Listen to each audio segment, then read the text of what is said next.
Hi friends, అద్భుతమైన జీవితం కావాలంటే నీకేది ఇష్టమో అది అందుకో, లేదా ఏది అందిందో దాన్ని ఇష్టపడు అనే విషయం గురించి మాట్లాడుకుందాం. వెల్కమ్ టు ముత్యాల మాటలు. కొన్నిసార్లు ఎంత ప్రయత్నిస్తున్నా ఇష్టమైన గమ్యం చేరడానికి అడ్డంకులు వస్తూనే ఉంటాయి. అంటే అది మీ గమ్యం కాదు అని ప్రకృతి సూచిస్తుంది. సమయాన్ని వృధా చేసుకోకుండా మీకేది అందుతుందో దాన్ని ఇష్టంగా స్వీకరించండి.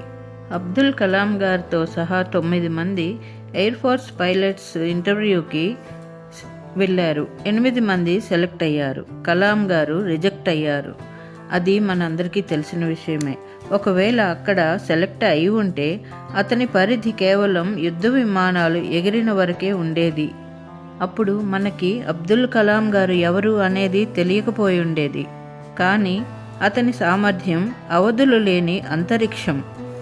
అందుకే ఫ్రెండ్స్, మన జీవితంలో కూడా మనకు దొరికిన అవకాశాన్ని సద్వినియోగం చేసుకుని ఉన్నంతలోనే ఉన్నతంగా జీవించవచ్చు అని నా అభిప్రాయం. మీరేమంటారు? Thank you.